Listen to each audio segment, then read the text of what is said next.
We want to thank the Buddha CEO Foundation, Karthikeyanji, Chandra and Vani Garu for inviting us here on this platform. So many masters, so many stalwarts coming onto one platform. This was Patriji's dream. This was Patriji's vision. So the great force behind this manifestation. Let us give a big round of applause to that great force. Brahmarshi Pitamaha Patriji. A big round of applause, my dear friends.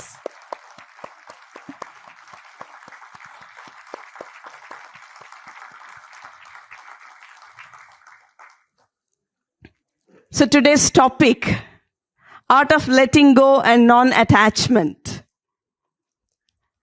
This samsara is full of pain and suffering. Pain is inevitable. Suffering is optional. There is pain, but you can choose to suffer, whether you want to suffer or not. So one day, this young man went to Socrates and asked, Master, I am so confused because there is so much suffering in this world. The relationships, the problems. So what do you advise? Should I get married or not? Then Socrates said, you should get married. What if I don't get a good wife?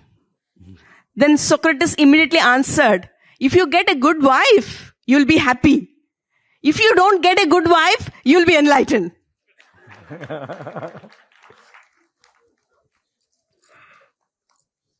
So you can choose whether you want to suffer or you want to get enlightened.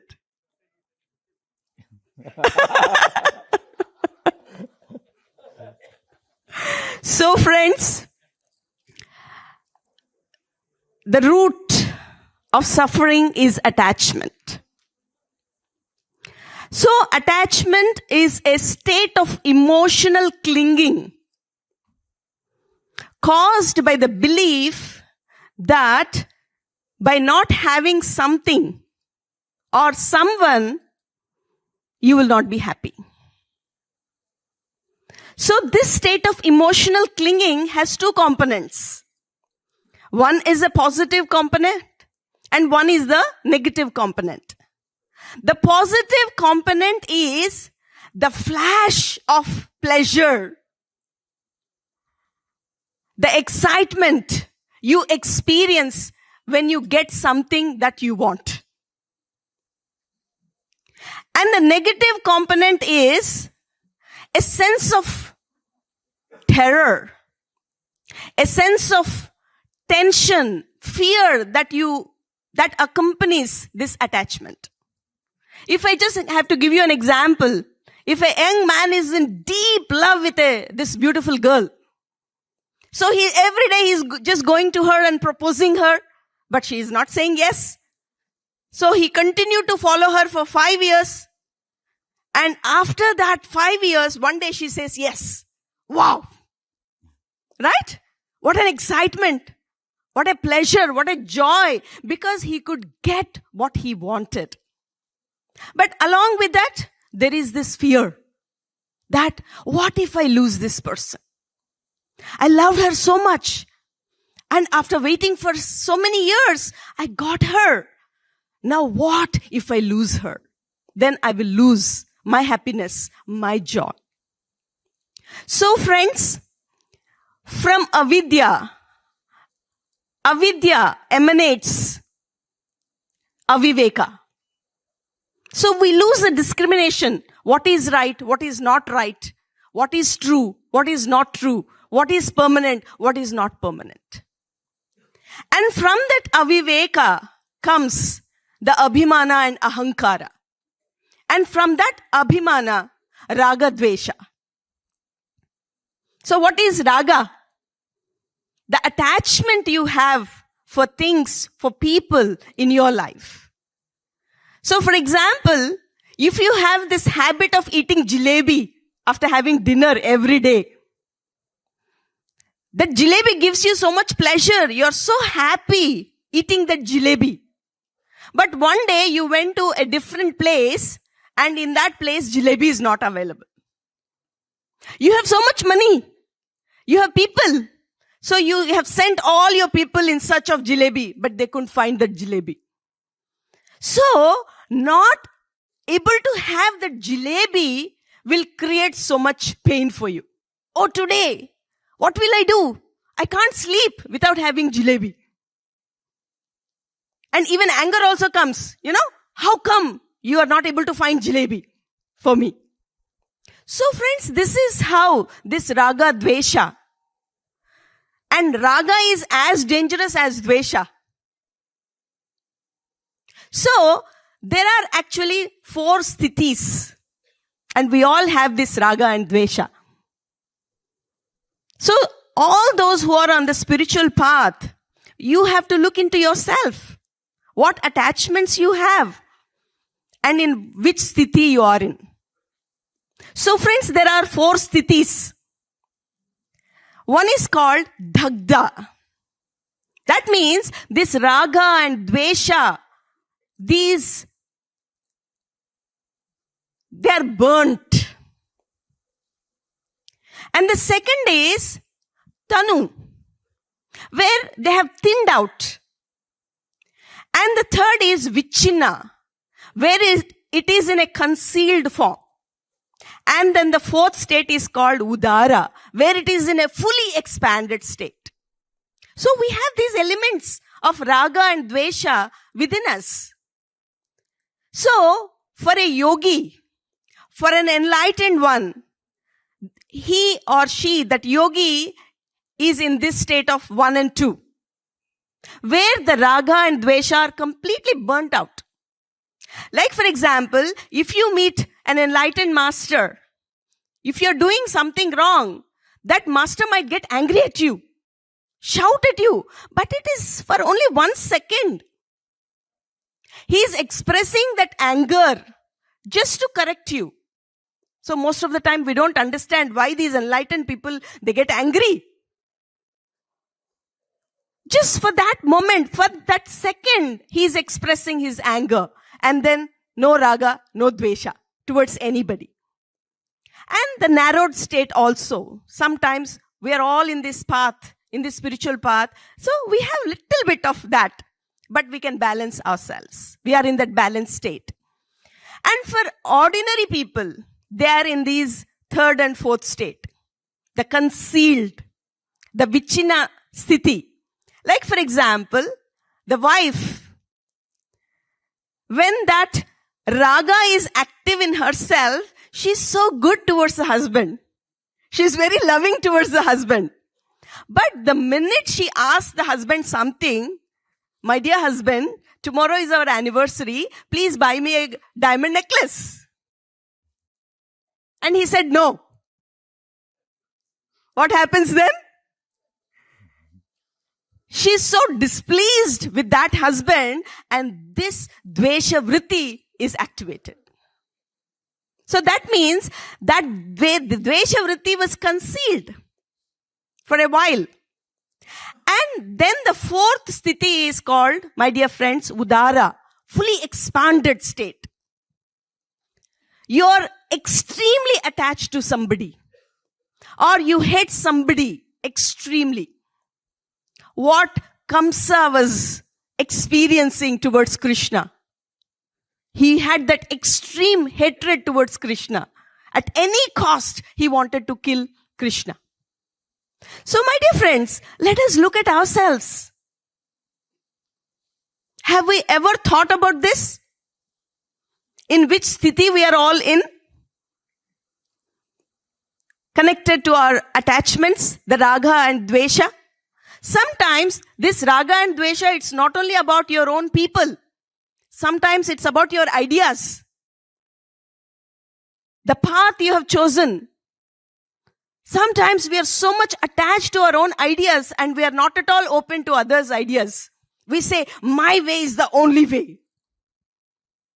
What I say is right. What I practice is right. What others practice is wrong. I hate them. because they are not practicing what I am practicing. So friends, so that's why an extreme, fully expanded form of raga and dvesha. So that's why it is so important for us, whenever we do our practice or sadhana or meditation, to reach to that state of nirvikalpa samadhi, to gain that Brahma Gnana, so that you are neutral. There is no raga, there is no dvesha. You are open to learn. You are willing to accept others' ideas. And that's how we continue to learn. So now what to do with this? First, we need to understand two truths. The first truth is, whatever we have believed till this point of time, it is false. That only if I have this person in my life, I'll be happy. Only if I have this money, only if I have this property, I'll be happy. I'll be safe. I'll be secure. That's false. And the second truth is, not holding on to this belief will make you happy. I'm not asking you to renounce everything. I'm not asking you to run away. No, you can have everything. You can have all the positions. You can have all the money. But not getting attached to it, being in a non-attached state, you'll be so peaceful. You'll be so relaxed. You enjoy whatever you have, my dear friends, in that state of non-attachment. So now what to do with these attachments? Very simple. Drop them. But it is not as simple as that. So one day, this seeker was just walking on a cliff. He read so many books. He has done a lot of sadhana. And he was just walking on that cliff and he was just thinking about something. And suddenly, by mistake, he fell from that cliff. There was a deep valley. So as he was falling, he could hold on to one branch. And he was hanging from there. And he started shouting, "Hey, is there anybody there? Please help me. I need help." But nobody was there. So then he remembered God. And he started speaking to God. "Oh God, I have led such a pious life. I have read so many scriptures, so many books. I have done so much of practice. Please help me. Please help me." So suddenly he hears this voice from the sky. "My dear son, do you really want help?" He said, "Yes, I want help. Are you willing to do whatever I ask you to do?" "Yes, I'm willing to do." So then that voice said, "Just let go. Just let go." So then he just thought for a few seconds and then he turned towards the other side. "Hey, is there anybody else there?"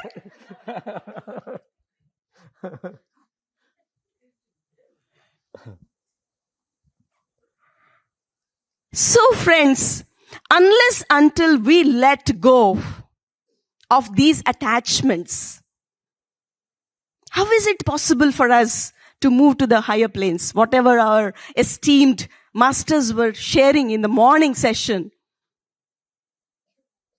to elevate, how is it possible? So friends, only when we can let go of these attachments, only when we can practice this non-attachment, then we can surrender to that greater power. We can surrender to the universe. Today, I just want to share my personal experience of what can happen when you surrender to that greater power. Recently, we were in Kumbh Mela. So we planned to visit Kumbh Mela on Mauni Amavasya day. You all know what happened that day. Very interesting experience. So we just reached. We started early in the morning, 4 o'clock, and we reached in the evening. Our flight landed in Prayagraj. And both of us, Dr. Newton and myself, we wanted to experience this Kumbh Mela like any other ordinary person. So we didn't contact anybody. We didn't wanted to have that VIP, all that. We just wanted to experience that. So, few hours before we reached there, we received this call from the tent city and they said, we can't arrange any taxi for you. All the roads are closed. You make your own arrangements. And we land in Prayagraj and we go to this taxi service. Please, we need a taxi to reach the tent city. And they say, no, it's not possible. No taxis. All roads are closed because we are expecting around 15 crores of people. So we have to take all the precautions. So, but how to reach? We landed there with two big suitcases. And now they are telling us, it's not possible. Taxis are 20 kilometers. How to reach that place? So I was little upset. What is this? We came here to have this experience. And what is this? The minute we landed, something like this is happening. So then Dr. Newton told me, just relax. Because I'm not as evolved as Dr. Newton. He's always in that surrender mode. So he told me, let us just sit in silence for a few minutes. Let us surrender. So we just sat in silence for 15 to 20 minutes. And then this fellow comes from the taxi service and says, we could arrange one taxi. We could arrange one taxi. And Dr. Newton said, let us visualize. Let us visualize that we are reaching that tent city in the taxi. So we just visualize. So then what happened? They told us in the beginning itself, see, all the roads are closed now. So we will drop you to that extent wherever we can reach. So maybe, you have to walk for 10 kilometers or 15 kilometers. We don't know. So we said, okay, that's fine. Then I said, universe, we are surrendering now. Whatever experience you're going to give us, we'll enjoy that. So then what happened? We got into that cab and the gates were open. And we reached our destination, the tent city. How is it possible? It is not possible otherwise. But it was possible. And we reached at 8 o'clock and we went to the reception and we asked the reception people, tomorrow is Mauni Amavasya. We want to go to Triveni Sangam and we want to take a dip because they had all these packages, special packages taking in the boat and all that. They said, we are sorry. We are sorry. It's not possible. There is no permission for the boats. Everything is cancelled. All the roads are closed. It is not possible to take a dip in the Triveni Sangam. If you want, you can just go to the nearby ghat and you can take bath. That's it. After 2-3 days, it is possible, but not tomorrow. So then, what to do? We just went back. And there was this boy who was helping us in the tent. And casually I asked him, is it possible to go to Triveni Sangam? And that boy said, yes, ma'am, it is possible. I will take you tomorrow morning at 4 o'clock to the Triveni Sangam in the boat. But how is it possible? All the VIP things, everything got, I will take you to the Sangam. Please be ready at 4 o'clock. So then 4 o'clock, we got up and we were calling this boy and no, he's not picking up the phone. So maybe this fellow is, everybody thought, but I believed in him. So all the other group people were just going to the ghat nearby to take a dip. And this boy is not there. So what to do? If we wait for him, then we will miss this opportunity also. But I said, no, we will wait for 10 minutes for that boy. And we waited for 10 minutes and this boy comes running. And along with him, there is one couple from US. He said, these two are also joining you. Let us go. So we started walking. 4 o'clock till 7 o'clock we were walking. Because there is no other way. You can't stop. You can't go back. You can't go right. You can't go left. You have to just move forward. That's it. And we were just going. And once, after 1 hour, he's asking us to stop somewhere. And we are waiting for 20 minutes. And he disappears. He comes back after again half an hour. So he was just doing like this. So the couple who came with us, they said, I think he's lying. They waited till last minute, and just before 10 minutes, they said, no, we are going and we are taking bath in this Arail Ghat. And they left. After 10 minutes, this boy comes. And he takes us to the boat. With so much difficulty, we reached the boat, and 200 boats were waiting there. Already people on board. And they were waiting for the permission. And the minute we got onto the boat, they said, they have given permission. We are going to the Triveni Sangam. And we went to the Triveni Sangam. We spent good amount of time. What an amazing experience. Pure water, pure energy, everything clean. And we returned from there, and they said, now the boats are not allowed. Can you imagine 15 crore people, 10 to 15 crore people were there on that day, 200 boats, each boat carrying 10 people, so 2,000 people got the opportunity to take a dip in the Triveni Sangam, and 2 of us were there in that 2,000. What an amazing experience. How is it possible? And then we also got this opportunity to meet some Nag Sadhus, Nag Babas, and we had some amazing experience. We were just walking, and 5 Nag Sadhus just come and surround us, and he asked me to open my hand, and he puts a flower in my hand and asks me to open. When I open, it has transformed into a silver talisman.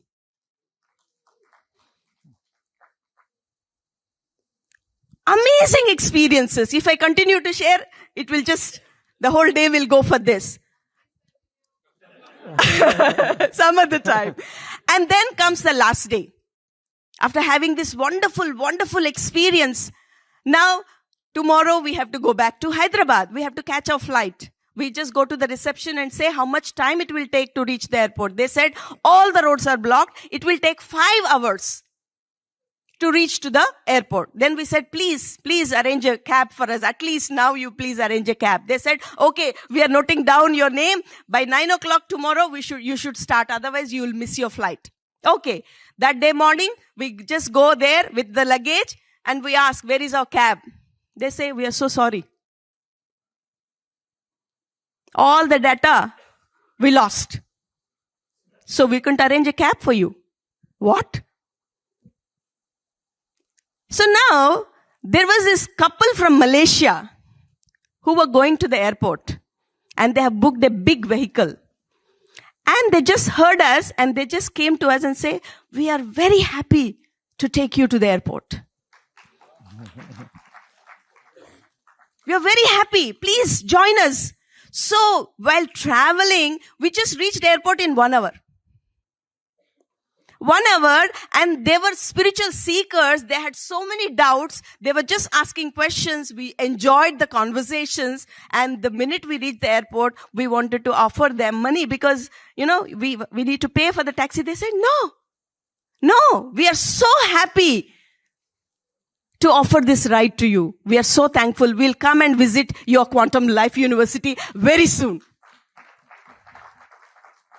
So, my dear friends, how is it possible?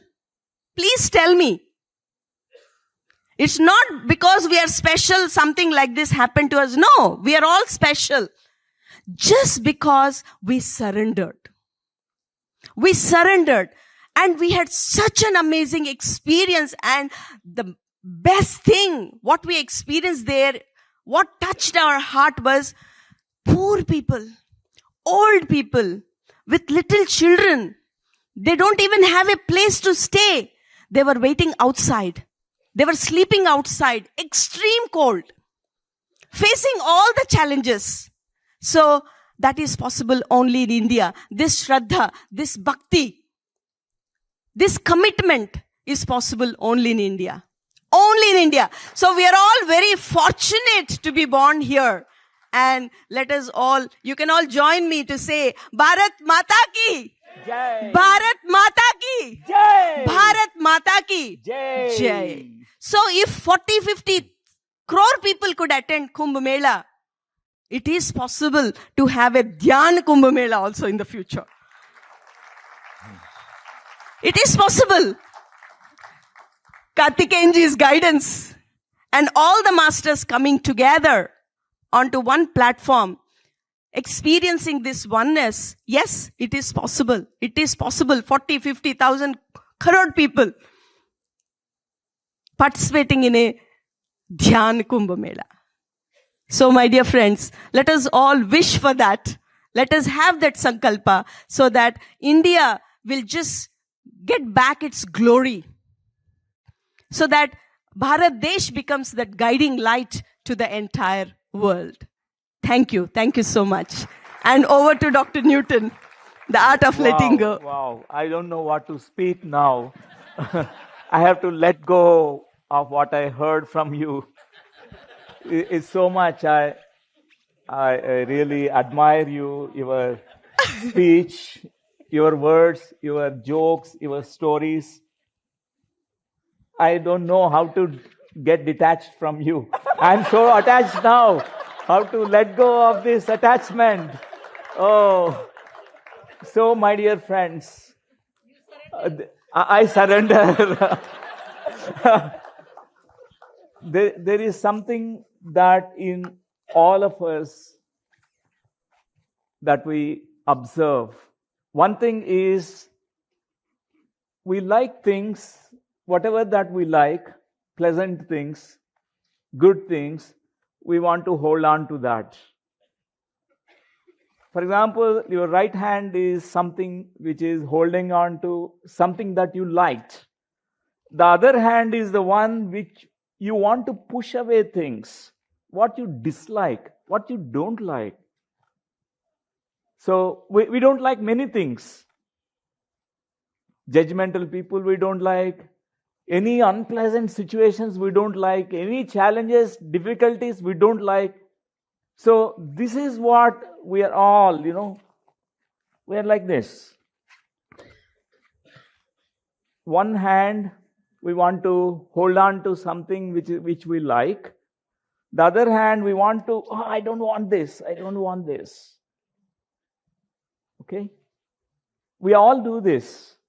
By nature, our nature, by default, it is there. It is programmed in us. So a child who is going near to the candlelight and the fire is burning his skin, immediately he withdraws. He hates now that fire. He knows that it is very dangerous. Any kind of critical situations we dislike. We want to run away from that. It is programmed in us in that way. And whatever that we like people who are clapping for us, appreciating us, loving us. So we want to go near to them. So Dr. Lakshmi told raga and dvesha. This is raga. You want to always hold on to raga, attachment. Dvesha, you hate something what you don't like. You push it away. So, how to actually overcome this challenge, this difficulty, like raga dvesha? Because it entangles us, entraps us. What is the solution? This topic was suggested by Sai Krupa Sagarji and Chandraji, because there's so many topics available, but he said this is the topic nobody has spoken about, but all meditators need this topic. All spiritual practitioners, they need this topic. Then we also resonated a lot with this idea to present this today. And dear friends, many of us, we try to let go of certain things like past. Past is one thing which we don't want to revisit our past. Nobody likes to go into the past because there are many bad memories. many difficult, challenging memories, traumatic memories. We don't want to revisit them. Past, whenever we recall the past moments, is very emotional. We become emotional. Very sad moments. So we do get many times, stuck in the past and we couldn't let go. We are trying to let go. We couldn't. Limiting beliefs. Even though you say thousands of times that, oh, I am good enough, I am powerful, I am not a victim of life, I am a victorious one, and I am strong, and all these positive things to yourself, but still, these limiting beliefs, we're trying to let go. Very difficult. It's still, we're affected by these limiting beliefs. And negative thoughts, the specific negative thoughts that we all have, they're very challenging to let go of them. And expectations on the outcomes. And toxic emotions and fears. Insecurities of the future. Cravings and addictions. Many things we're trying to let go. Attachments to people and things. Self-sabotage patterns that are holding us back. Judgments. We're trying to let go of all these things. There are many things. We can list out thousands of things. We're trying to let go. But it's always challenging. So, Quantum Life University, we found 7 beautiful modalities which has inbuilt let go process in it. The first thing is meditation itself is a big letting go process. A very big way people let go of many things when they are very sincere and diligent in their practice of meditation.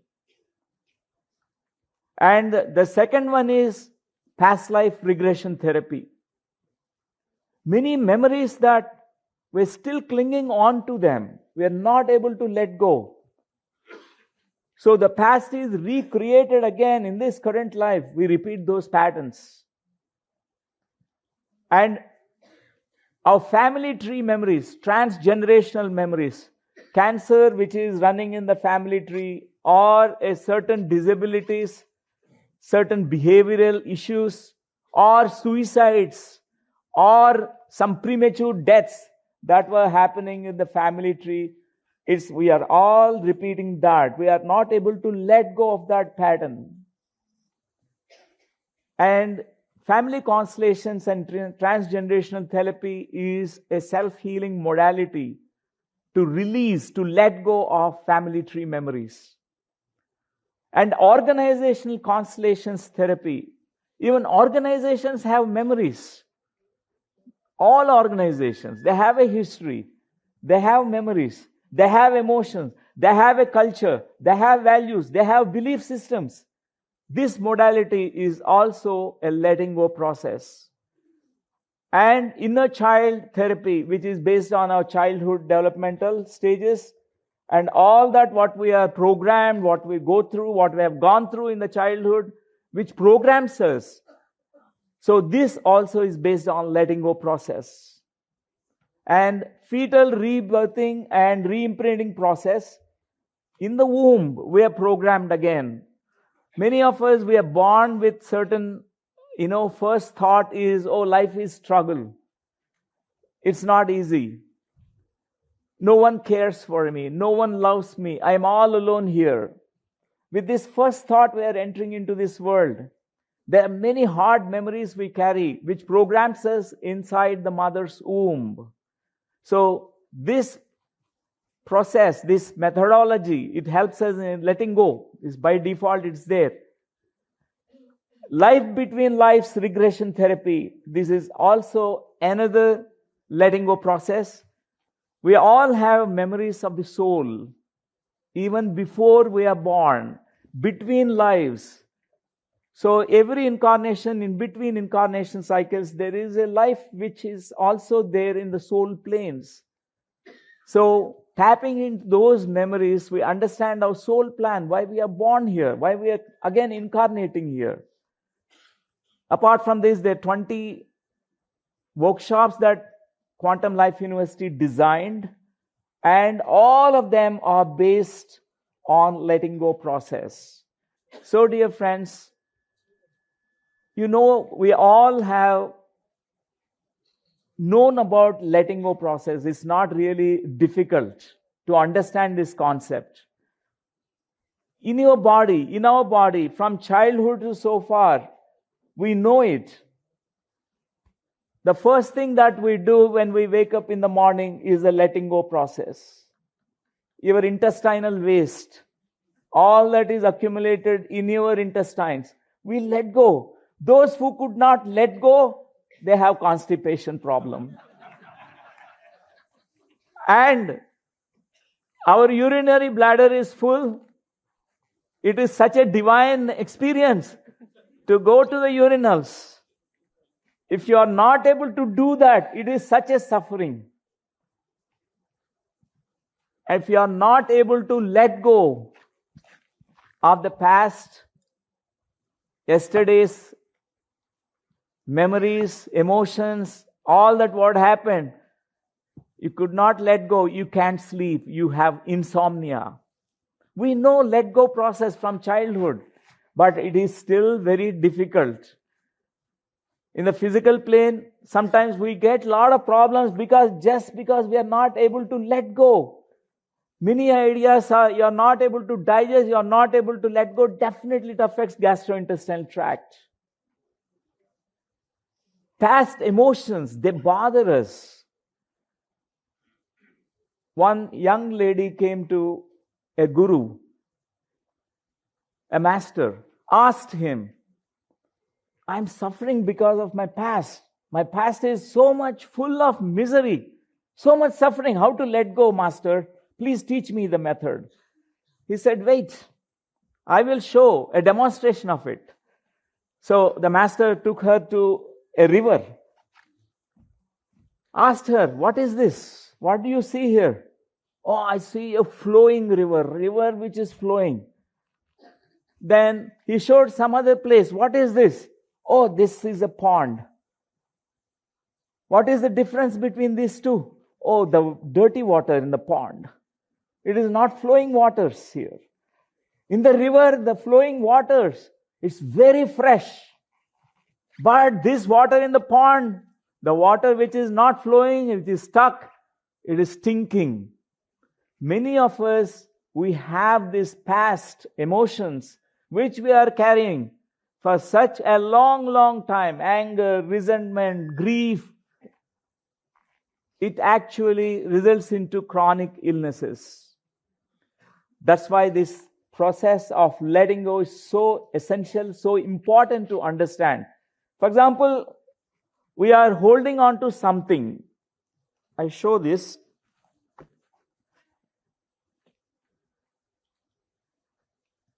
Okay. So, symbolically, this is an emotion that I'm carrying. Maybe anger, okay? This is anger I'm carrying. I'm holding like this. How long can I hold? 1 hour? 24 hours? Oh, it becomes very stiff. Now 1 month, if I hold on to this anger, it becomes very rigid, very painful. 20 years of this anger I'm carrying, 20 years. Inside, you are, this fiery anger, is burning you inside. What happens? And people carry it many lifetimes of emotions. There's so many emotions, so many beliefs, so many memories which are affecting us, which we are unconsciously, subconsciously, we are hanging on to them, clinging to them, not realizing that we are carrying them. But we feel a certain burden because of that. So letting go is so essential, very important to understand this key concept. relinquishing one's grip on someone or something that we are holding on to. For example, I just need to drop it. It doesn't need any kind of effort. Even 20 years you're holding on to one emotion, a negative emotion, it needs just this moment to drop it.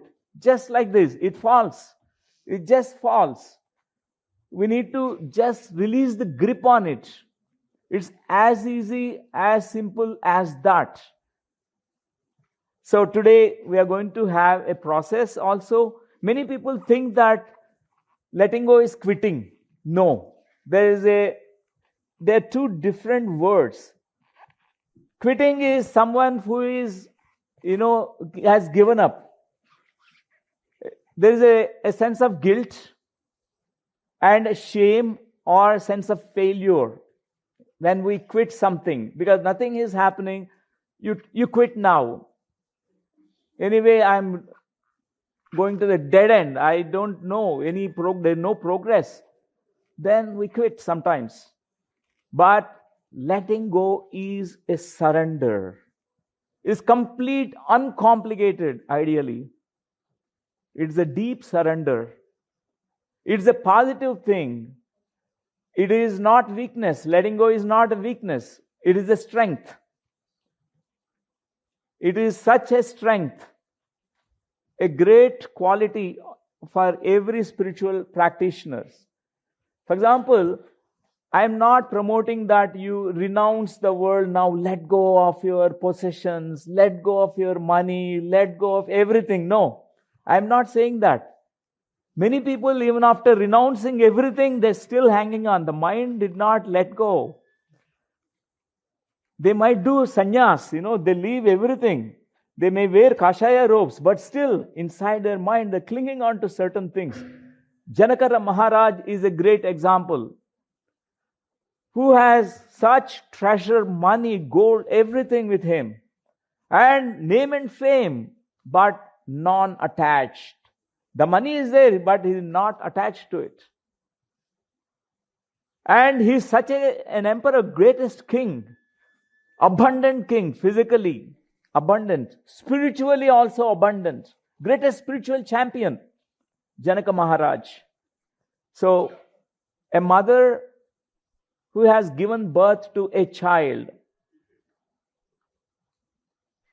she needs to be attached to the child. A child also needs to be attached to the mother. There, if we go and say detach, non-attachment, no, it won't work. It's very important at that stage. When the child is now grown up, adult, that time non-attachment is important. Now this boy is getting married. He's a man now. He's getting married. He is no more. He's saying tata bye-bye to mother because he is inviting a new family. He needs to be non-attached. He needs to let go. This is called a healthy way of separation from parents. Still they have deep respect and love for the parents, but non-attached. That slight distinction is important. Buddha, he had the great kingdom. He's a prince. But he dropped it just like that. Why he could drop it is not quitting. It is letting go. He found something more valuable than this physical kingdom and all that, whatever that kingdom can give to him. He can be the greatest emperor of the world. But he preferred, he has chosen to be the emperor in his inner world. Buddha, that is Buddha. So, that is the letting go. It's not quitting. So, dear friends, to move forward physically or spiritually, you must let go of where you are now. Because we are going to be going to unknown territory. Because everything is going to be unfamiliar. The next moment, the next step of you, we don't know what happens. But you need to let go of this. We can't be in the safe zone all the time playing that game. We need to rock the boat a little bit. Be dare enough to rock the boat.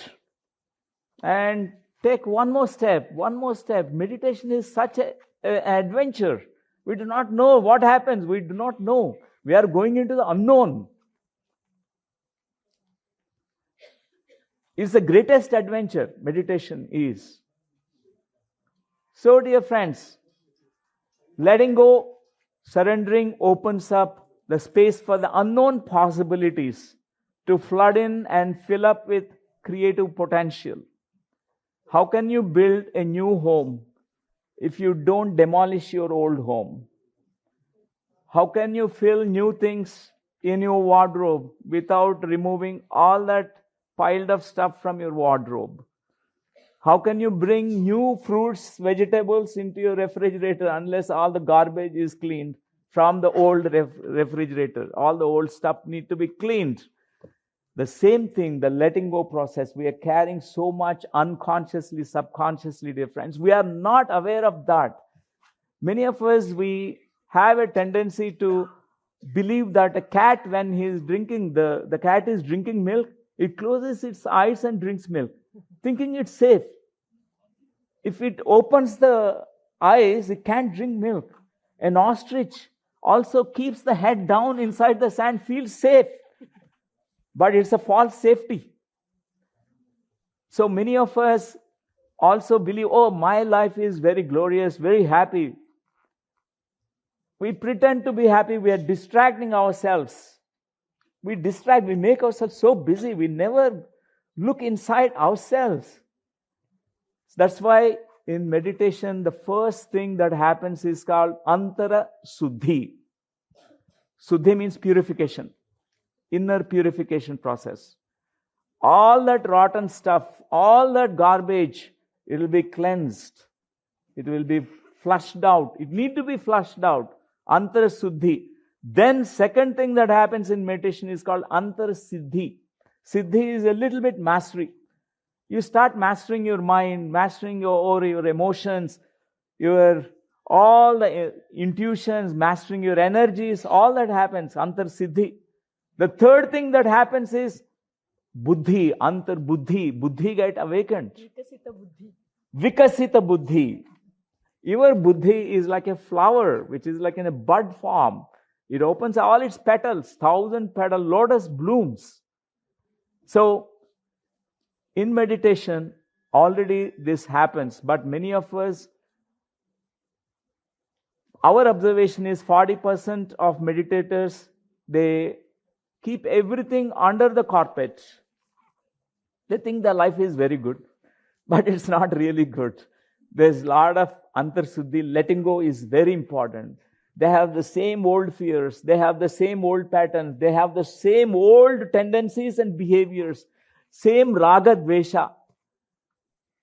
So, when we ask ourselves, am I carrying any kind of baggage, anything from the past? I'm trying to let go, but I'm not really able to let go so far. We need to ask this question. Is there something specific that I would like to let go of right now? Right now, right now. Even one small thing that we are able to right now let go is so beautiful. You learn the method. For example, a person who is dying, are you able to let go of that person? It is very important to learn that skill. Particularly witnessing them. They are leaving the body. No, mother, don't go. Please stay. Please stay. We need to respect the process. We need to respect. Death is such a beautiful experience, just like birth. That's what meditation prepares us. For our own death, one day we need to let go of this body. We can't stay in this body forever. This is only a temporary vehicle. One need to learn to let go. One day we let go of this body. Simply drop this body here. Graciously leave the body one day. So, but right now we need to learn the practice. What is that even smallest thing that you would like to let go of right now? Even small fear, anger, anything, could be anything. Or you are working in a company, you couldn't let go of that job. You're hanging on to it because out of fear, I couldn't let go. Because there are many golden opportunities, many other things. For example, when I completed my MD, I was on the fork road. I have to decide whether I have to serve as a medical professional or I have to serve spiritual service, be of spiritual service. I'm in the, middle of the road. I have to decide. I have to let go all that whatever I get from the medical, as a medical professional, as a doctor. I have to let go. I don't know what happens. My father asked me one question. So you don't want to practice medicine? So what do you want to do? I want to meditate. I want to teach meditation. I said to my father, can meditation give you breakfast, lunch, dinner? I said, I don't know, but I know I will be very happy, my father. I said to my father. But my father respected my decision in that moment. We walked. Dr. Lakshmi also said she is also about to complete her post-graduation. She given up. She could let go, just drop it. If you are going into this path, I can't go in a different path. She said, I will walk with you. She came. She dropped the medical profession just like that. Because now I have very deep respect to all the medical community. Because that knowledge helped me a lot to understand about illness and psychosomatic nature of the illnesses and how to let go of certain things so that your illness can be cured. So we can say so many examples from our own life. Every day we find from our own lives many examples how we are holding ourselves back. So what do you believe is holding you back in not letting go? Many of us, we are struggling to let go. We are not able to let go. So, how does the idea of letting go of this make you feel? Scared? Or shocked, excited? Yeah, all meditation practitioners, spiritual people, they're excited actually. But we need to learn this method. Without this, who you will be? How will you feel? Without this burden that you're carrying, without that, how do you feel? You feel liberated. You feel free. Such energy which is locked up is accessible to you if you are able to let go of something which is really limiting you. It could be letting go of your illness, letting go of your ignorance, letting go of your fear. Smallest things. How will others see you? Many of us, we think, if I let go of this, only I can hang on to this. Others, what they think about me. We worried about others. What others think about me, we worry more about others. And if you knew the letting go of this, one of the most beautiful gifts of self-love and self-care, you could give it to yourself. Would that make it easier for you? Yes, definitely. Everyone wants to love themselves, care for themselves. And if not, why not? If we are not caring for ourselves, not loving ourselves, definitely we have difficulty in letting go. So the major requirement for the journey is willingness, friends, to let go of the attachment to your current experience of life. So the small part of ourselves is attached to the familiar. No matter how painful or inefficient it is, even though it is a very impoverished life, it's full of pain and suffering, but still we don't want to let go. A small part of us still clinging on to certain things. Details about Project Excellence, write to us at excellence@buddhaceo.org.